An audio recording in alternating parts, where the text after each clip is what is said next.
Srimati Yasasvini Didi here to speak for us. She's also a disciple of Srila Prabhupada and is a Shiksha disciple of Srila Gurudeva. So I'm going to pass it over to her. Didi, you've got 15 minutes.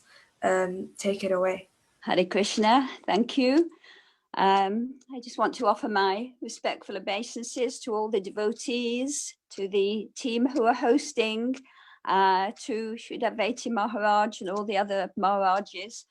Just gave a wonderful talk. Thank you. And yeah, on this wonderful day, I would just like to explain that for myself, I have two people in my heart.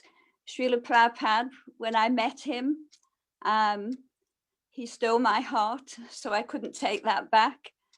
But what I've done with Srila Gurudeva, he's sitting on the throne by Srila Prabhupada in my heart, and he'll be there forever. So Srila Prabhupada, he came actually with a mission. All pure devotees, they have a mission. And his mission was to spread Bhakti, the teachings of Chaitanya Mahaprabhu, to the world. So when he came, he presented it in a certain way in order for that to work. Srila Gurudeva also came with a mission, but he came with a different mission. So the wonderful thing about pure devotees is that there's no envy and there's no competition. They're all working together like flowers in a garland. And it's a garland of prem. Prem Nam is being spread around the world. And the pure devotees, they're all working along with each other. No one is better, no one is less. And they actually are completely in unison. So there is no problems whatsoever actually in taking shelter of these wonderful devotees. So yes, Srila Gurudeva sitting on the throne of my heart. It reminds me of when our Srila Prabhupada, he used to go to Keshavji Gaudiya Mat, and Srila Bhakti-Priyan Keshava Maharaj would be there, and he would always bring our Srila Prabhupada to sit on the stage by him in the same way. So like this. So Bhakti is actually like a current, and it has to flow. It's like a river. If a river doesn't keep moving, it goes stagnant, and then it becomes rotten. It should be fresh and alive, always moving, always new. So in the same way, our Bhakti is like that, and it has to continue to flow. It has to continue to be fresh. So after many, many years, actually, a lot of us found that, I can say for myself, I came to a stage where I felt I couldn't find anymore what Srila Prabhupada had brought, because when he came, it was so exciting, actually, being with the devotees and going on the streets and spreading Krishna consciousness, and it was so alive and it was so amazing and ecstatic. And then after many, many years, I felt like I came to a full stop and I couldn't go any further. And so at that time, I really prayed to Srila Prabhupada, and I would cry every day. And I was asking him, where is what you gave me? Where is what you gave me? I don't seem to be able to find it anymore. And no one could give me the answers, what I was supposed to do. They just kept saying, oh, just keep going, keep going. And somehow I just knew there was more. I even experienced more than I was experiencing then. So where was that? Where was that? So I was praying. And this was when Srila Narayan Maharaj came into my life. So Srila Narayan Maharaj, he was a very unusual person.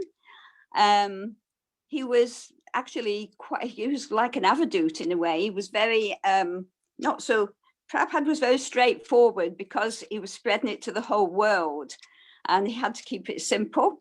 He taught us Krishna was God, but he also taught in Krishna book that he wasn't God. But he had to stress those beginning things. That was what we needed. That was all we could understand mainly.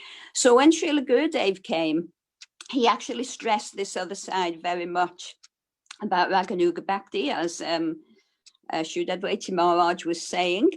So he related to us in quite a different way. And he was always testing to see how much we were absorbing our minds in the honest reality of what is. And so he would, one time I remember I took him a flower to the airport, and I had taken this flower to the garden. It was a very, very sweet rose, sweet smelling. So he was sitting on the chair at the airport, and I was behind the chair. So I leaned round, I gave the flower, and he smelt the flower. And then he said, "Where did you get this flower?" And I said, "Oh, my garden, Srila Gurudeva." So for about another 5 seconds, he sat, and then he looked round to me again and he said, "Where did you say you got this flower from?" I said, "Oh, my garden." And he looked very straight and he said to me, "I think you are a thief." So in this world, we're always thinking everything is mine. So Gurudeva was always speaking to us in such a way, and he didn't explain what he was saying, you had to work it out, to teach us actually that we're not this body, we don't belong in this world, we're not the controller, we're not the owner, we're not the supreme enjoyer. And another time, he was getting out of a car and I took my son and I said, "Gurudeva, it's his birthday." And he looked, because my son's initiated by him, and he looked and he said, "Oh, who is this?" And I was thinking to myself, what does he mean, who is it? He knows who it is. And I said, "Well, it's my son, Gurudeva." And then afterwards I realized he was wanting me to say, "This is your son, Gurudeva." So again, he was always catching me out that I'm completely absorbed on the wrong level. So he did things like this all the time. He was very, very wonderful, actually.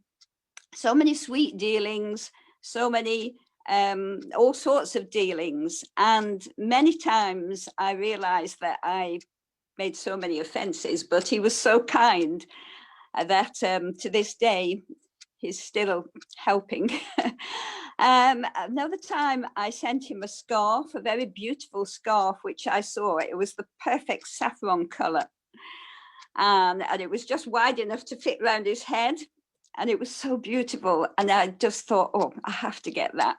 So someone was going abroad and I wasn't able to go. So I sent the scarf and they gave the scarf and he actually wore it during the week. And then he sent me a letter afterwards and he said, "Oh, thank you for your gift. I wore it through the week." And he said, "It was very soft and warm and it reminded me of you." So Srila Gurudeva, he had all these different moods that sometimes he would cut you a little and sometimes he would stroke you with his words. It was a very special personality. So the most important thing he brought was Radha Dasyam, and he taught very much that we're the servant of Srimati Radharani. He told some beautiful things about that, actually. He always would glorify her beauty and her qualities and tell us that ultimately in this line of Chaitanya Mahaprabhu, that we're Srimati Radharani's servants, probably the majority of us. So he explained one time how when Krishna lifted Govardhan Hill, he said, "Who lifted Govardhan Hill? Krishna lifted?" He said, "No, Radha lifted." He said, "Krishna lifted on his left hand." And he said, "On his pinky, his little finger." So he said, "This hand is on the left and the little finger is the extreme left." So he said, "Why?" He said, "Because it's the nearest to Radharani and she was the one who lifted the hill." Because he explained that Srimati Radharani is the Shakti. She's the personified Hladini Shakti, the pleasure potency and the Shakti of Krishna. So without Shakti, we can't do anything. Even in this world, if we have no Shakti, no energy, we can't do anything. So he explained that Krishna is actually Nirvishesha, impersonal, without Radharani. He has no Shakti, he can't do anything. Krishna simply desires and Radharani does everything. She makes everything happen. So in this way, he always glorified Srimati Radharani very wonderfully. So he always put her at the top. So another thing that was very beautiful, which I learned when I came to Srila Gurudeva, was the 3 internal reasons of Chaitanya Mahaprabhu, which I'm sure we all know. He said the glories of Srimati Radharani's love.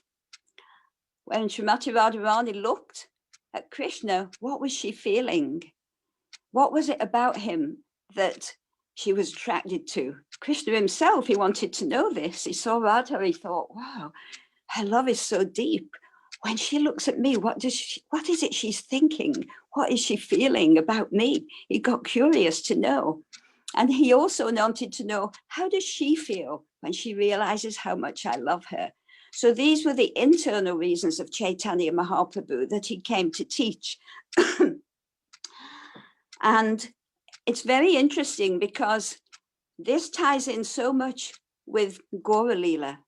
Because when Krishna looked at Radha and he saw this amazing love and he wanted to experience it, he decided that he had to take her position to experience that, and also to give her compassion to the living entities. So he came as Chaitanya Mahaprabhu. So when we think of Radha and Krishna, we automatically think of Chaitanya Mahaprabhu. And when we think of Chaitanya Mahaprabhu, he was dancing ecstatically all day. And internally, he was meditating on the eightfold pastimes of Radha and Krishna. So when we think of Chaitanya Mahaprabhu, we automatically think of Radha and Krishna. So this is a whole complete intertwining of the 2 Leelas, and it's so very beautiful. So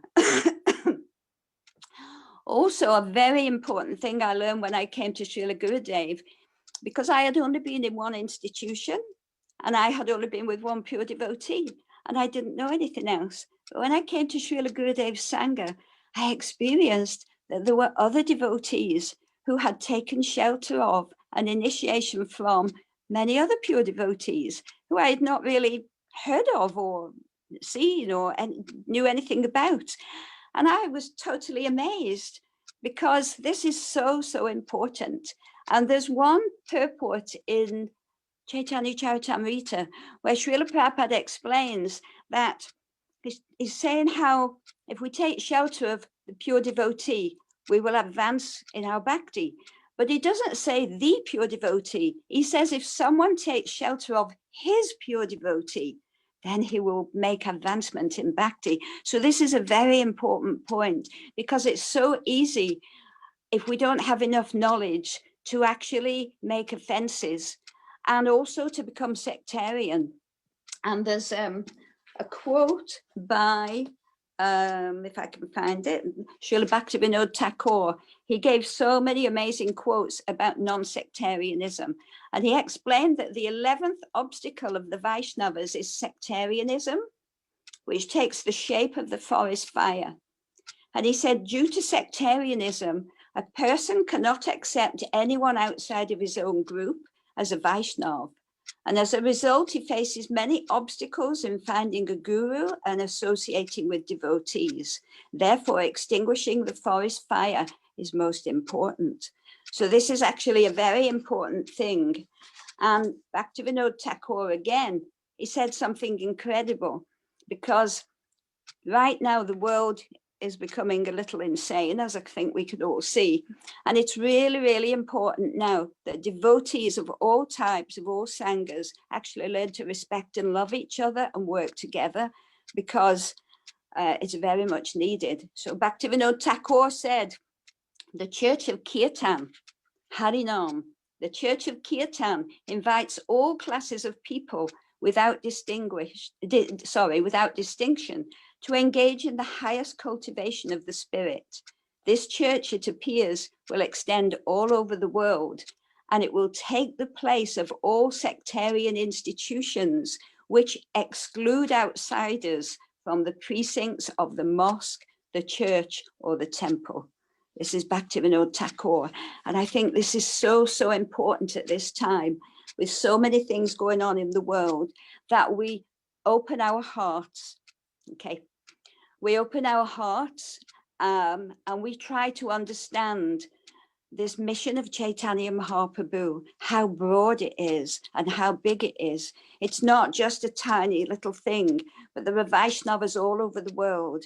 And pure devotees are all working together. They're individuals. They may sometimes, even Srila Prabhupada himself, in different parts. One devotee I knew, very scholarly, and she studied with a fine-tooth comb, Srila Prabhupada's purports, and she became bewildered because she said, in different places in the same Bhagavatam, Srila Prabhupada said the opposite thing about the same subject matter, and she became bewildered. How?